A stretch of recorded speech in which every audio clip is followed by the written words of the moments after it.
Welcome to Stuff You Missed in History Class from HowStuffWorks.com.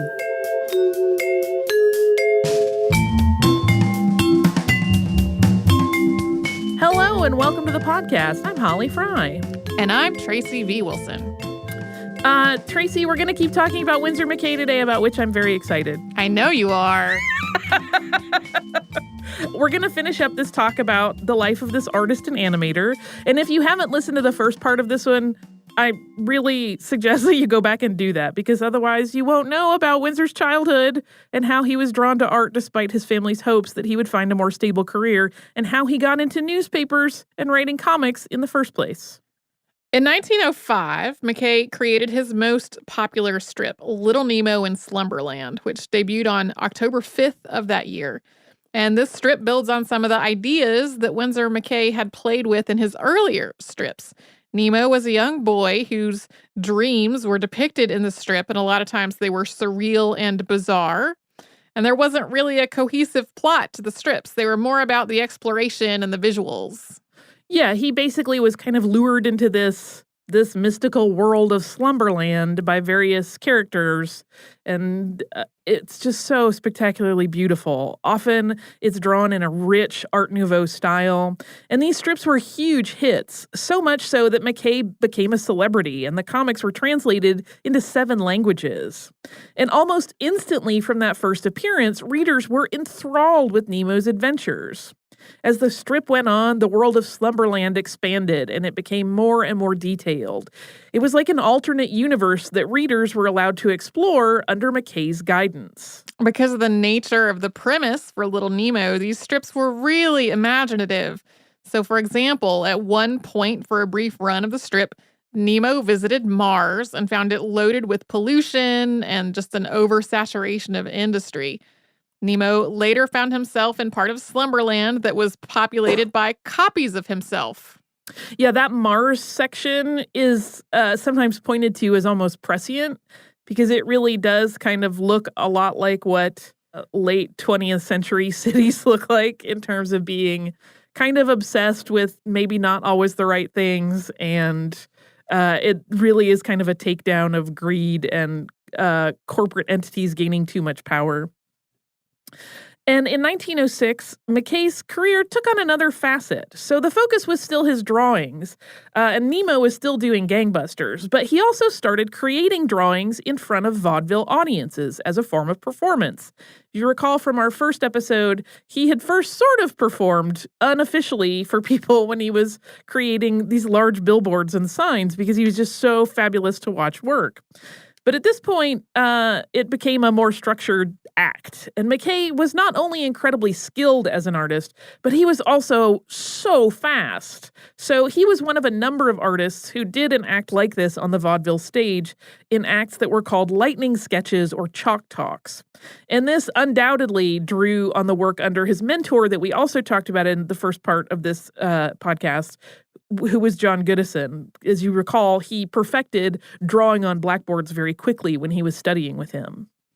McCay's initial reaction at being offered regular performance time at the theater was that he, quote, sighed deeply and shuddered faintly at the idea of being paid several $100s to do it. He and the theater owner advertised his appearances in contrast to other similar acts, which usually featured the artists talking about their work while they were drawing. But McCay played shy. He wasn't going to talk. He let the work be the focus. And in press interviews before his first appearance, he played up how frightened he was to work just on his own with no editor to guide him. This wasn't made up. McCay was nervous on the first day of his vaudeville career. According to his diary entry from the day, W.C. Fields, who was working on the same bill, gave him a swig of scotch backstage to try to steady his nerves. But really, he just needed to start drawing to stop being nervous. He later wrote, quote, once I felt the chalk in my hand, the tension eased, and after I had made the first mark upon the blackboard, I was well at ease. Yeah, he wasn't really nervous about the drawing part. It was just about being in front of people. And he wasn't really scared to not have an editor because he was very confident. That part was kind of played up, but I think even he was a little surprised at how nervous he became when it was actually time to be standing backstage and wait for the matinee to start. He was also a really heavy smoker, and he mentions in that same diary entry that what he really wanted was to just start chain smoking, but there was a sign in the dressing room that said no smoking allowed. So when W.C. Fields showed up and offered him a little nip, it was sort of a huge bit of good fortune, I suppose. The first part of his act was called 7 Ages of Man. And this is really fascinating because he would start it by drawing 2 infants. One was a boy and one was a girl. And then he aged them by adding to the drawings. He never erased, but he just used existing lines as the basis for entirely new features. And this was really fascinating to watch this transition take place. He also would draw popular characters from his strips, and the whole show got just rave reviews. His bookings increased, and he found himself more taxed than ever in terms of his time because he was still producing his comics while he was on the road. Nemo was so popular that it was optioned early on for a musical adaptation. Several playwrights attempted to adapt McCay's surreal work, and they didn't succeed. It wasn't until mid-1907 that the effort really got some momentum. This was mounted by producers Marcus Claw and A.L. Erlanger, and it was an expensive, spectacle-laden piece that focused on the visual rather than the script. The play ran in New York for 15 weeks, and then it went on to tour for 2 seasons. Windsor's son, Robert, on whom the character of Nemo was modeled, would dress up as the character and would offer fans a chance to see Nemo in the lobby of the theater. Yeah, at this point, Winsor McCay has so many successful things going on at once. And this was, by most accounts, a really successful show. It sold out regularly. It got incredibly good reviews everywhere it went. But it was a money pit. It cost so much to stage because they really focused on creating surreal sets and costumes that would, accurately carry that sense from the comics onto the stage, that there was just no way this show could be profitable. Throughout its run, though, McCay would arrange as often as he could to book his own vaudeville act at theaters nearby to each of the venues where the play was being staged. So he was simultaneously giving these lightning talks on vaudeville, touring with the play, and sometimes, overseeing his son being kind of an actor in the theater, in the lobby, and then keeping up his comics work. And he was making a really nice living, but obviously this was burning the candle at both ends. I feel like it's got more than 2 ends at this point. Yeah, it's like the ends and the middle, and maybe could we just wrap a wick around it and light that too? Yeah. So it wasn't long, even with all this going on, before McCay also ventured into animation. His first film, Little Nemo, was completed in 1911. It's 10 minutes long. If you remember our Lotte Reiniger episode, we mentioned that she was making animation in the 20s. 10 minutes seemed really long for a cartoon. McCay's film is really less than 2 minutes of actual animation. The majority of it is the lead-up story of him telling his friends he's going to make moving drawings and then them mocking him in disbelief. The opening card on the film read, Winsor McCay, the famous cartoonist for the New York Herald and his moving comics, the first artist to attempt drawing pictures that will move, produced by the Vitagraph Company of America. And the film opens, as we said, with McCay telling his friends he's going to draw moving pictures, and they're completely incredulous at this idea. So he walks over to a page that's mounted on a wall, and he draws the static image of 3 characters, and then he pulls that paper off and rolls it up, and then he draws another character, and he pulls that page off and rolls it up. And all the while, his friends are kind of chuckling to each other. And he promises them that he's going to make 4,000 drawings in a month that will move. And then the film cuts to delivery men bringing him a massive amount of paper and other supplies to do just that. The last 2 minutes are where we see his 2 clownish figures and little Nemo dancing. And then Nemo draws a beautiful lady who comes to life, and the pair of them ride away in the mouth of an alligator. Even by today's standards, the animated segment is smooth and impressive. It really is. It's quite beautiful. That I can't say enough about it. I'm always sort of awestruck when I think about how early on in animation that was. And we're going to talk a little bit more about Nemo's transition from comic strips to animation, but first we're going to pause for a little sponsor break.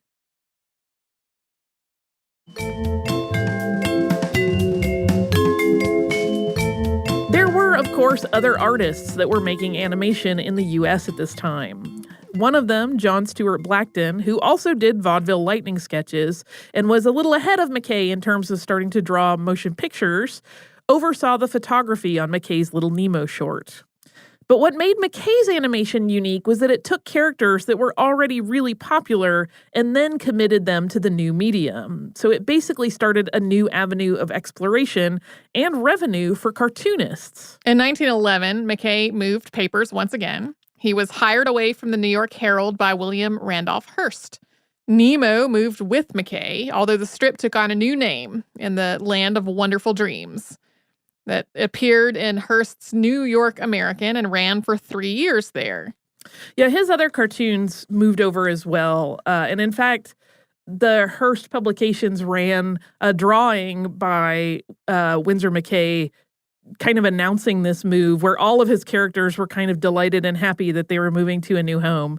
That turned out to be not really how things played out, but in 1912, he made a second animated short, and that was a film called How a Mosquito Operates. And in this cartoon, we, the audience, see a large mosquito busily going about his job, that job being biting humans. And the mosquito systematically goes after a sleeping man, diligent despite getting slapped at repeatedly. And the mosquito is so good at his job that it becomes massively swollen with blood, so much so that it has difficulty flying. There's a point where the mosquito's body is so swollen it's almost the size of the man's head. And it finally exerts itself so much in trying to fly that it explodes, waking the sleeping human victim to a shower of bug bits. That sounds horrifying and disgusting. And it sort of is, but it's also really engrossing. And what's really interesting is the characterization and the personality that the mosquito has, something that we take for granted in modern animation, but it was really novel in 1912 to give a mosquito a personality. Yeah, most of the things that were being animated were humans, even if they were very stylized. So this was kind of the first time that someone was like, I think this mosquito can be a character and not just a thing. But the project with which McCay is perhaps most famous for to this day, at least among anybody who follows animation, was created from 1913 to 1914, and that was Gertie the dinosaur. Gertie was important as an animated character in a number of ways. So, one, she was the first character that McCay created specifically for animation, rather than him using an existing comic that he had already drawn and adapting it to a motion picture. And second, Gertie was a massive feat of artistry. McCay, who was working with an assistant named John A. Fitzsimmons, drew every single frame of the Gertie animation by hand, thousands and thousands of drawings. And this was a time before the idea of separating layers of animations into the backgrounds and the cells for the moving characters existed. So every frame was a full version of the scene, with all the background objects there, and Gertie moving among those objects.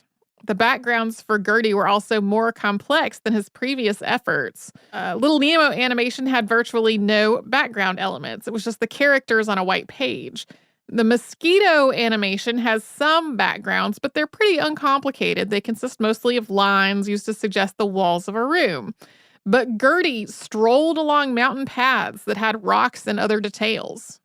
Yeah, there are trees, there's a water feature, there's a whole thing going on there. And throughout the production of this ambitious work, McCay was still doing his editorial cartoons and his vaudeville act. He basically never stopped working, but he also had no regular schedule whatsoever. So he would blaze through a bunch of Gertie drawings and then hand them off to his assistant Fitzsimmons to trace the backgrounds in from a master version. And then he would be busy on the road doing his act and not come back to Gertie for a week or more. To make Gertie as efficiently as possible, despite the heavy workload required, McCay pioneered a number of practices that have become animation standards. One was reusing the drawings. So once he had timed out exactly how many images he needed to make Gertie breathe in for 4 seconds and out for 2, he drew all of those frames, but then he re-photographed the same drawings for more than a dozen cycles so that you see Gertie lying on her side, breathing continually. Yeah, he has a great story about how he was trying to time his own breath and it kept being a problem until he found himself in front of a clock that had a really unique and easy to follow tick that was like a metronome. And then, just as we talked about in the Lotte Reiniger episode, once he had that timing, he calculated it out by how many frames per second the film would run at, and that's how he got the number of frames that he needed to make. And he also invented the concept which came to be known as keyframing. So he identified key poses that the character would hit, and then he broke the workload down into the sections between one key pose and the next. And drawing those connectors between the two came to be known as in-betweening. And this was all a way to manage the project and keep the story focused, and it also kind of combated just growing very tired of the work, because he would be like, okay, I know I'm working on this section now. I can move over to this section now and this section now. But the other really interesting thing about Gertie is how she was presented to audiences. Unlike previous animated shorts, Gertie didn't just appear on her own while she was shown on the vaudeville screen. Winsor McCay was her live-action co-star, so he appeared on stage as Gertie's trainer, carrying a bullwhip. He spoke to her on the screen, and she would respond. At one point in the act, he'd toss Gertie a snack in the form of an apple, and then the on-screen dinosaur would catch the apple delightedly. It's so charming. It's just so charming. And it's one of those things that, to me, I think if someone did this in the modern era, people would be wowed and like, oh, this is so creative and interesting. And it's like, this has been going on since the 19-teens. Winsor McCay was way ahead of the rest of us. And while Windsor's act with Gertie was a huge hit, they literally became international stars. He did not repeat this act of, creating an animation that he then went out as an actor and interacted with. He turned back to editorial cartoons, which he was still doing as an employee of William Randolph Hearst. And it turned out that Hearst was not super happy about the fact that Winsor McCay had his hands in so many pies outside his job at Hearst Publishing. In his mind, he had hired a famous cartoonist, and what he had gotten was a busy vaudevillian who was phoning in his editorial work. McCay was forced to sign an agreement eventually that he would only take vaudeville bookings in New York so that he could always be available to his boss. Eventually, there was a second version of the Gertie cartoon. This was one that could play on its own outside of New York. It starts with an exterior shot of the Museum of Natural History in New York City. The intertitle card announces that the famous Winsor McCay is on a joyride with Roy McCardle, quote, and others. And the car they're in gets a flat in front of the museum, so they decide to go inside while that flat is fixed.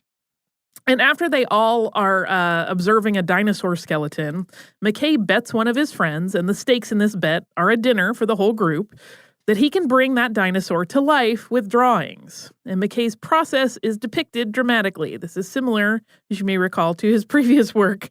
And at one point, McCay's friend comes to visit him in his studio to check on the progress, and Winsor dispatches his assistant, who is played by his son, to get the drawings from the photo department where they're being photographed.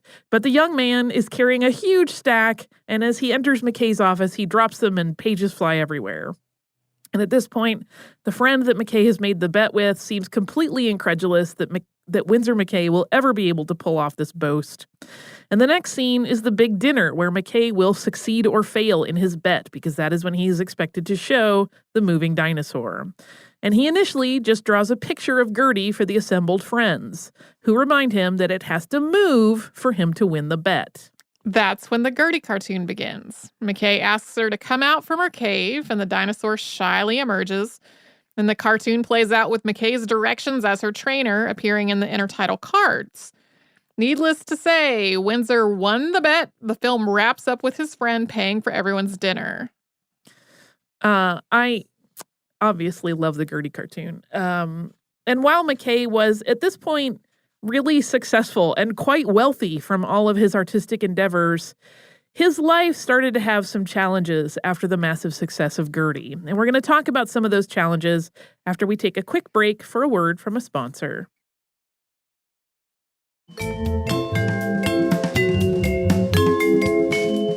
McCay's work as a newspaper cartoonist evolved over the next several years, and his dreamy fantasy scenarios were slowly supplanted by political commentary. And this made his cartooning career something of a complete circle, since his early work in cartoons for periodicals had consisted largely of political material. This is actually interesting in that it's one of those things people point to and go, no one actually knows what Winsor McCay's political opinions were, because he would always just say, I'm drawing what my editors tell me to. But he never, other than a time when some of the more pacifist articles or pacifist images were being published, and people started to think that Hearst and McCay and anyone associated with it was somehow pro-German, and he wrote a letter speaking out against that and was like, no, of course we're not. Other than that, he really never let on where he stood on most of the subjects, even though he had drawn cartoons that kind of indicated he may have felt one way or the other. But all of this transition to more politics and less of the fantasy cartoons was also part of Hearst's effort to control McCay. He kept reining in the artist's opportunities to create new strips by way of assigning more and more editorial pieces. The 19-teens continued to bring challenges into McCay's life. Grifters tried to extort money from him, claiming that they would reveal that his wife Maud had had an extramarital affair. She hadn't had an affair, and the truth eventually came out in court. And then a few months later, McCay's father, Robert, died. Yeah, this was like one of those phases of life where he just got hit by hassle after hassle and then heartbreak. And William Randolph Hearst opened an animation studio in 1916, with McCay listed as one of the creators who would be turning his popular characters into films there. This seemed like it might be an uptick in the whole situation and that McCay might have a new outlet, but in fact, this was a terrible fit. Windsor's approach to animation was really not compatible with the factory-style production that Hearst wanted and that other studios were already starting to do. Instead, McCay finally made another animated short with a very different style, released in 1918.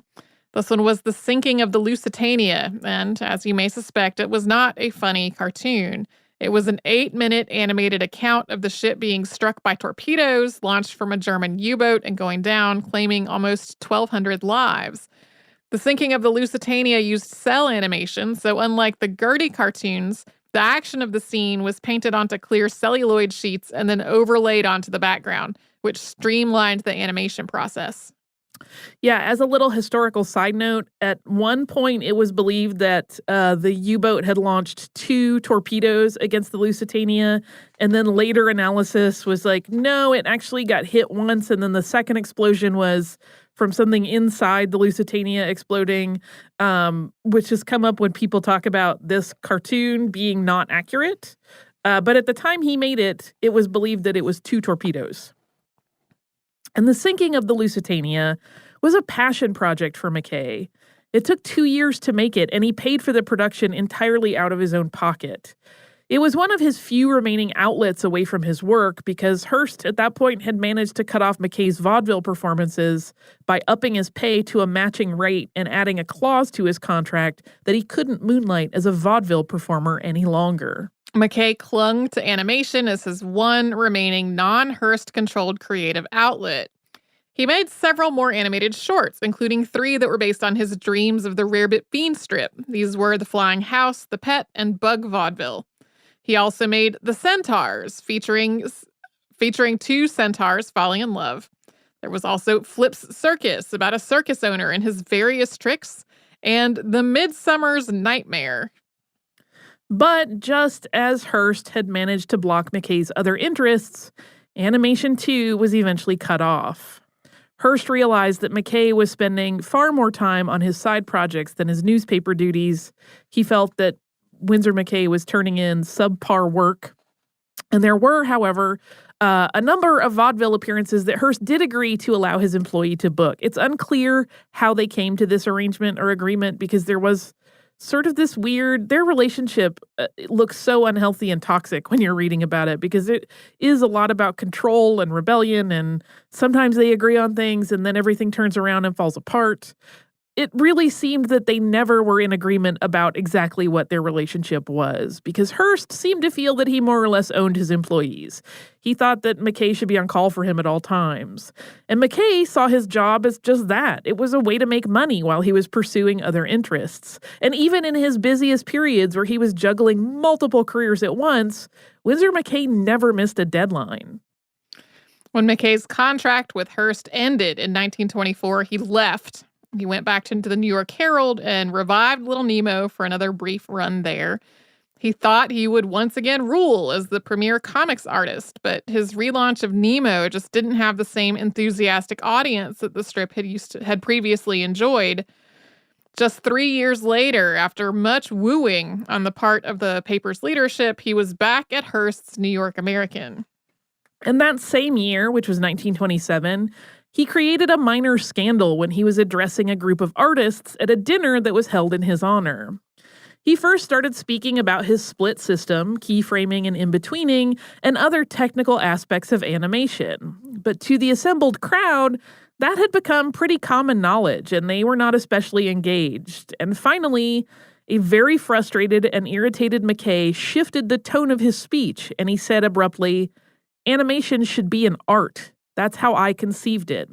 But as I see, what you fellows have done with it is making it into a trade. Not an art, but a trade. Bad luck." And that was the end of his speech. McCay continued to be at odds with his job at Hearst. When the American Tobacco Company offered the cartoonist a sum of money larger than his annual salary to take a side project drawing advertisements in 1929, McCay's editor blocked the deal.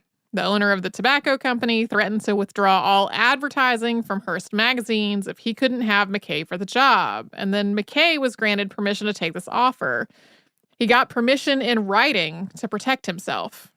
Yeah, the verbal agreement of, "Oh, I guess you can do it," was not enough. He was like, "I do not trust you people anymore. You need to put this down on paper." There's an interesting anecdote that comes up in 1932, which was when McCay was called on once again as a journalist for kind of the last time by William Randolph Hearst's son, William Randolph Hearst Jr. So Jr. needed someone to travel with him to cover the kidnapping of the Lindbergh baby, Charles Augustus Lindbergh Jr. After an alleged 85-mile-per-hour car ride, Hearst Jr. and McCay arrived at the scene ahead of any other reporters. It was apparently 2 hours after it had been reported to the police, and they started interviewing police on the scene. They had access that later journalists did not have simply because they got there first before anyone thought to, close everything off. McCay sketched out images of the scene, including the ladder that had been used to reach the child's bedroom from the exterior of the house. And the story, including Windsor's art, was so sensational and popular that the New York American started running stories on kidnapping and homicide as often as possible to keep readership engaged. On July 26, 1934, McCay, who was at home at the time, called out to Maud from her bedroom door that his head hurt, and then he collapsed. Then he realized that his right arm, which was his drawing arm, was paralyzed. He was terrified, and soon he lost consciousness. He fell into a coma and died several hours later, having had a massive stroke. While Winsor McCay is certainly talked about with reverence by people who love or have studied animation, he's not exactly a household name today, but his legacy lives on in virtually all animation. If you've ever been to Disney's Hollywood Studios in Walt Disney World, you may have noticed that there is a giant dinosaur by the man-made lake in the park. And I have often heard people when I'm there go, "I don't understand what this dinosaur is doing here," because it's not from a Disney movie. It is, in fact, a nod to Gertie. While talking about Winsor and Gertie on an episode of the 1955 TV show Disneyland, Walt Disney said, quote, "Winsor McCay's Gertie and other animation novelties stimulated a great public interest and created a demand for this new medium. This, in turn, encouraged other pioneers to creative efforts that in time led to the establishment of the animated cartoon as an industry." I clearly love Winsor McCay, even though there's part of me that thinks he might have been a pill to actually know. I have 2 postcards today because I'm trying to get a little bit caught up on the many awesome postcards that we get. Yeah. The first one is from Christina, and she sent us a postcard from the 1916 Rising. It's a picture of Sackville Street in Dublin in the aftermath, and it is sort of terrifying image, but historically very cool. And she writes, "Dear History Ladies, I'm sending you this postcard as a thank you for the hours of enlightening and educational audio entertainment you have provided me. I've especially enjoyed being able to listen to the Ireland-themed episodes as I've been exploring this incredible country for the past 2 months. I've visited the GPO, Dublin Castle," and then she lists the places that she has visited and how they are all steeped in history. All the best, Christina. Christina, I hope your travels have been delightful. And thank you so much for thinking of us and sending us a postcard. It's lovely. The other is also from some travelers. It is from Alice and Jesse. And they write, "Hola, Holly and Tracy. We're huge fans of the podcast. In fact, you have been our 2 bonus travel buddies throughout Cuba." They tell us about the cities that they visited, and then they said, "We thought it was only fair for us to send you a postcard and let you know how much we've enjoyed your company." They say, "P.S. We tried to find a unique postcard for you. This one is from a Cuban film, and it's very stylized and cool.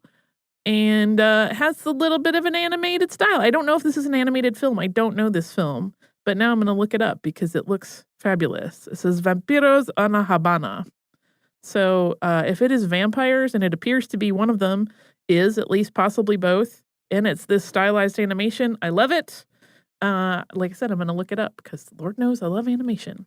If you would like to write to us, you can do so at historypodcast@howstuffworks.com. You can also find us across the spectrum of social media as Missed in History and at missedinhistory.com. If you would like to learn a little bit more specifically about Gertie and a little about Winsor McCay, you can actually check out my other podcast, Drawn, which is about the history of animation. The second episode in that series goes into some more depth about why Gertie was really a landmark moment in animation history, and it's a really fun talk. We have some great animation historians on that episode. If you would like, come and visit us, as we said, at missedinhistory.com, where our entire archive lives, as well as show notes for any of the episodes Tracy and I have worked on. So we can't wait to see you at missedinhistory.com, where we can all explore history together.